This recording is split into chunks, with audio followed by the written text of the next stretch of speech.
భర్త, భార్య పెళ్లి చేసుకున్న తర్వాత డొమెస్టిక్ వయలెన్స్ అనేది మనం ఇనే ఉంటాం అందరం. ఎప్పుడైతే ఈ భర్త భార్యని నడి రోడ్డు మీద వదిలేస్తాడో, ఇంక నువ్వు ఇంట్లోకి రాకు, ఈ ఇంటికి నీకు సంబంధం లేదు అని బయటకు తోసేస్తాడో, యాక్చువల్‌గా మనం భర్తని బయటకు తోసేయొచ్చు అప్పుడు. ఓకే. ఏమవుతదండి, మ్యారేజ్ అవ్వగానే అమ్మాయి ఎన్నో ఆశలు పెట్టుకొని పుట్టింటి నుంచి అత్తింటికెళ్తది. అక్కడ ఒకవేళ ఈ అమ్మాయి అన్నీ మంచి నడవడిక ఉన్నా కూడా, భర్త, అత్త, మామ కలిసి అడ్డమైన నిందలు ఈ అమ్మాయి మీదేసి, "ఇంక నువ్వు ఇంట్లో ఉండకు, ఈ ఇంట్లోకి హ్మ్. రాకు నువ్వు" అని బయటకు తోసేస్తే, ఆ అమ్మాయి ఎక్కడికి ఎళ్ళక్కర్లేదు. ఆ అమ్మాయి ఆ ఇంటి దగ్గర ఇప్పుడు మనం చాలా ఇంతకుముందు టీవీలో చూస్తూ ఉన్నాం గదా! హ్మ్. గడపల ముందు, గుమ్మాల ముందు కూర్చొనుంటారు.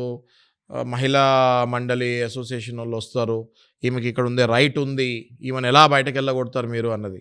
అది 100% కరెక్ట్. హ్మ్. ఎందుకంటే అప్పట్లో మహిళా మండలాలు చేసేటప్పుడు చాలామందికి అర్థం కాలేదు అది. అదేంటి బలవంతంగా వచ్చి గేట్లు ఇరగ్గొట్టి అక్కడ కూర్చుంటున్నారు అని. అసలు తాళం కూడా ఇరగ్గొట్టేయొచ్చు హ్మ్. నాగరాజు గారు. కాకపోతే అది పోలీస్ సెక్యూరిటీ తీసుకొని ఇరగ్గొట్టాలి. ఓకే. నేనేమంటానంటే, భార్యకి ఒక్కసారి మ్యారేజ్ అయిన తర్వాత అత్తమామ ఇంట్లో గానీ, హ్మ్.